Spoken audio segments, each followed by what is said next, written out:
Todd Phillips' War Dogs is unapologetically a gangster flick. It has the maternal figure, the rise and fall story arc, the leads living in luxury, the extermination of those same leads, either by death or, in this case, incarceration, and the obligatory Scarface reference.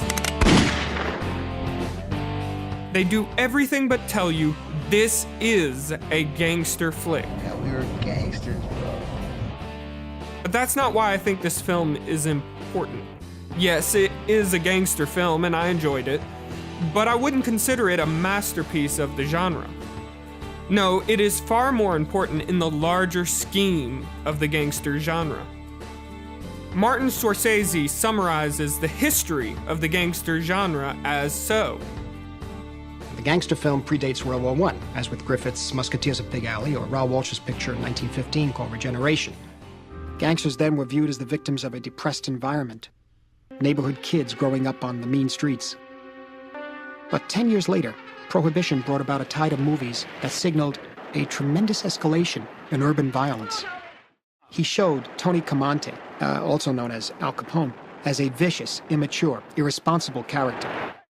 But at the end of the 30s came a really pivotal film, Raoul Walsh's Roaring Twenties. The gangster had now become a tragic figure. After World War II, the gangster turned into a businessman. The gang was taken over by anonymous corporations. Some films, notably Abraham Polanski's Force of Evil, went even further and painted the whole society as corrupt. From this, we can extrapolate based on the films that have come out in recent years. If we apply a history is cyclical mindset to the genre, then the war on drugs would have signaled a return to the Prohibition-style gangster, and in fact that's what we find. Scarface is a remake of a 1938 Prohibition film of the same name, one of the major changes being that cocaine is substituted for alcohol. Following that, we should have a return to the businessman gangster type.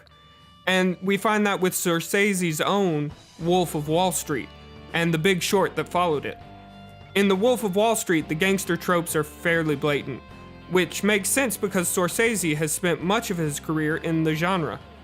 The Big Short plays with the tropes that were, if not created by The Wolf of Wall Street, were definitely re-established.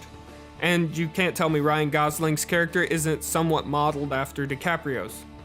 War Dogs places itself squarely among these films which paint businessmen as gangsters. Over and beyond that though, unlike other gangster films such as Bonnie and Clyde, the law does not seem to play an entirely antagonistic role in the film. The film, for the most part, actually portrays politicians as being complacent in the crime. And sometimes they are even looked at as the driving force behind the whole thing. In doing this, War Dogs could foreshadow the future of the gangster genre, where the cyclical momentum is dropped. And instead of returning to the Prohibition-style gangster, the genre moves toward an entirely new gangster, a political gangster.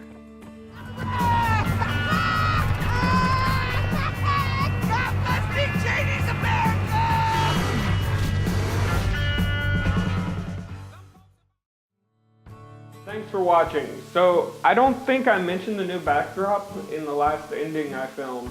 The girlfriend didn't like the old one. Actually, what she really said is, why do you have to use the ugliest room at my house? So, we're mobile now. Like, comment, subscribe.